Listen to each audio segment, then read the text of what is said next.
ഇന്നത്തെ കഴിഞ്ഞ് ഓഫീസിൽ പോയാൽ മതിയായിരുന്നു. ഞാൻ എത്ര തവണ പറഞ്ഞതാ. ഇന്ന് ജോയിൻ ചെയ്തില്ലായിരുന്നെങ്കിൽ അതിനുള്ള മെമ്മോ വേറെ കിട്ടിയേനെ. ക്രിക്കറ്റ് മാച്ചിൽ എന്റെ പെർഫോമൻസ് കാണാൻ അമ്മ കൂടി വേണ്ടതായിരുന്നു. ഞാൻ കണ്ടല്ലോ. കണ്ടോ? എങ്ങനെ? ഇങ്ങനെ കണ്ണടച്ചു പിടിച്ച് സ്റ്റേഡിയം മനസ്സിലോർത്തു. അപ്പൊ ഞാൻ കണ്ടു എന്റെ മോൻ ബാറ്റിങ്ങിനെ വീശി വീശി സിക്സർ അടിക്കുന്നത്. സത്യമായിട്ടും. എന്നാ ഞാൻ അമ്മയും കണ്ടു. എങ്ങനെ? ഗവാസ്കർ ബഷീർ ഒന്നോട്ടായപ്പോ എന്റെ ഉള്ളൊന്ന് പഠിച്ചു. പിന്നെ ഞാൻ കണ്ണടച്ച് അമ്മ ഓർത്തു. അപ്പോഴിതാ അമ്മ മുന്നിൽ തന്നെ ഇരിക്കുന്നു. പിന്നെ രണ്ടും കൽപ്പിച്ച് ഒറ്റ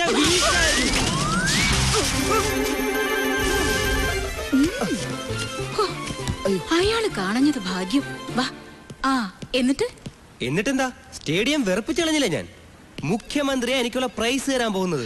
പിന്നെ ബെറ്റ് വെച്ച വകയിൽ 10,000 രൂപയും കിട്ടി. 10,000?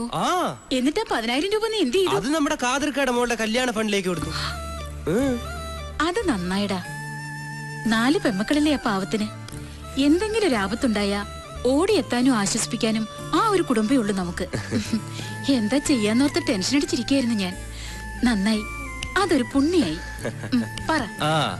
കാതിർക്കാട് മോളുടെ കല്യാണത്തിന് അമ്മയുടെ ഏറ്റവും ഫേവറേറ്റ് ആളാ വരുന്നത്. ഗാനഗന്ധർവൻ യേശുദാസ്. എങ്കിൽ നമുക്ക് നേരത്തെ പോണം.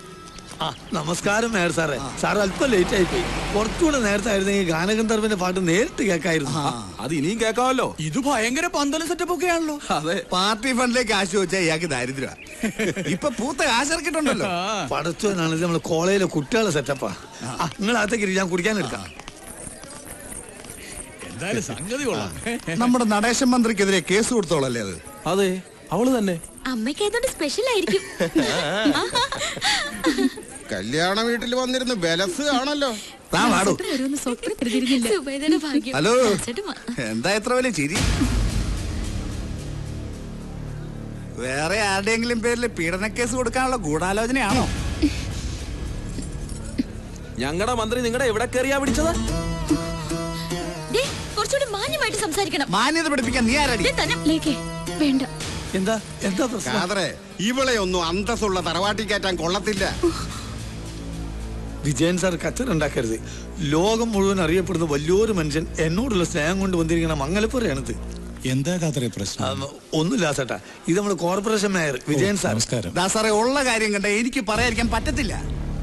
തൊലിവെളുപ്പം വെച്ചുകൊണ്ട് നാട്ടിലുള്ള മനുമരെ നാണം കെടുത്താൻ ഇറങ്ങിയിരിക്കവള്. പിന്നെ എനിക്കിച്ചിരി വിദ്യാഭ്യാസം കുറവായതുകൊണ്ട് വായി വരുന്നത് പച്ച തെറിയായിരിക്കും. ദാസാറിനറിയോ, ഞങ്ങളുടെ മന്ത്രിക്കെതിരെ കള്ളക്കേസ് കൊടുത്തോളോ അവള്. എന്തുമായിക്കോട്ടെ, അതിനിങ്ങനെ പരസ്യമായിട്ടൊരു സ്ത്രീയോട് ഇത്ര മോശമായി സംസാരിക്കുന്നത് ശരിയാണോ? രാഷ്ട്രീയ നേതാക്കൾ ആദ്യം പഠിക്കേണ്ടതും പാലിക്കേണ്ടതും സംസ്കാരത്തോട് പെരുമാറാനാണ്. ഈ മന്ത്രിസ്ഥാനവും ചെയർമാൻ സ്ഥാനവും ഒക്കെ ജനങ്ങളെ ബുദ്ധിമുട്ടിക്കാനും പീഡിപ്പിക്കാനുള്ളതല്ല, അവരെ സേവിക്കാനുള്ളതാണ്. അത് നിങ്ങൾ മറക്കരുത്. അതെങ്ങനെയാ ദാസേട്ടാ, ഇതൊക്കെ മനസ്സിലാക്കാൻ വിവരം വേണ്ടേ? ഈ നാട്ടിൽ ഒരു പിയൂണാകാൻ പോലും മിനിമം വിദ്യാഭ്യാസ യോഗ്യതയും ട്രെയിനിങ്ങും ഒക്കെ വേണം. പക്ഷേ നമ്മുടെ നാട് ഭരിക്കുന്ന ചെയർമാൻമാർക്കോ മന്ത്രിമാർക്കോ ഇതൊന്നും വേണ്ട. വേണ്ട, ഫാദർ പറഞ്ഞത് ശരിയാ. പക്ഷെ സർവകലാശാല ബിരുദമില്ലെങ്കിലും നാട് ഭരിക്കുന്നവർക്ക് ജീവിതാനുഭവം വേണം. പട്ടിണിക്കാരന്റെ വിശപ്പും വേദനയും മനസ്സിലാക്കാനുള്ള ഹൃദയം വേണം, മനുഷ്യത്വം വേണം. പലർക്കും അതില്ലാതെ പോയതാണ് നമ്മുടെ നാടിന്റെ ശാപം.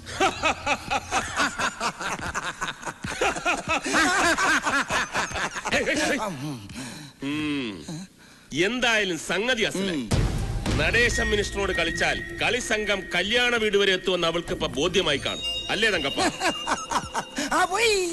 കൊമ്പൻ സ്രാവിന്റെ അടുത്ത് കരിക്കാടി ചെമ്മീൻ കളിക്കണ പോലെ അവക്കട ഒരു കളി. അന്ന് അവക്കട വീട്ടിൽ പോയി കാല് പിടിച്ച് പറഞ്ഞതാ കേസ് പിൻവലിച്ചെന്ത് പണ്ടാരം വേണമെങ്കിലും ചെയ്യാം. അപ്പൊ നടേശൻ സാറ് വരും ഒരു മൈ തങ്കപ്പ ഞാൻ പറഞ്ഞിട്ടുണ്ട്. അതല്ല, ഒരു മൈ ഗുണാഞ്ചനാണെന്ന് കരുതിക്കാണെന്ന് പറഞ്ഞതാ. അത്രേ ഉള്ളൂ. എന്നാ പറഞ്ഞു? സാറ് വിചാരിച്ച് മറ്റതാണെന്നാ. അത് ഞാൻ നിർത്തി. അന്ന് അവക്കട മട്ടും പാവം കാണണമായിരുന്നു. ഭദ്രകാളിയല്ലേ ഭദ്രകാളി. എന്നാലും ഈ കാര്യം ഇന്നലെ തന്നെ അവന്മാരെന്നെ വിളിച്ചു പറയാതിരുന്നത് വളരെ മോശമായി പോയി. അവർ ഇന്നലെ ഇങ്ങോട്ട് വിളിച്ചിരുന്നു എന്നാ പറഞ്ഞേ. എന്നിട്ട് സാർ ഔട്ട് ഓഫ് റേഞ്ചിലാണെന്ന് സാറിന്റെ PA പറഞ്ഞു. ആ തെണ്ടി എങ്ങനെ പറഞ്ഞു? ചൊരണ്ട് മലയാളി ചൊരണ്ട്, സ്വർണവർഷം നിന്നെ കാത്തിരിക്കുന്നു. എന്താ സ്വർണം കിട്ടാനും സമ്മതിക്കല്ലേ ഇയാള്? തങ്കപ്പൻ ഇരിയടോ. വേണ്ട സാറേ, സാർ എനിക്ക് ഒരുപാട് ഫ്രീഡംസ് തന്നിട്ടുണ്ടെങ്കിലും ഞാൻ എന്റെ റെസ്പെക്ടാലിറ്റി നോക്കണ്ടേ? തെറ്റിയല്ലേ? തെറ്റി സാർ എടോ, ഞാൻ കേട്ടത് നേരാണോ? സാർ എന്താ കേട്ടതെന്ന് ഞാൻ കേട്ടില്ലല്ലോ. കണ്ടാ ഞാൻ ഇന്നലെ ഔട്ട് ഓഫ് റേഞ്ചിലായിരുന്നെന്ന് ആ മണ്ഡല സെക്രട്ടറി വിജയകുമാറും പങ്കയാശനും വിളിച്ചു ചോദിച്ചപ്പോ താൻ പറഞ്ഞു. അത് പിന്നെ അവര് വിളിച്ച് രാത്രി 10 മണിക്കാ.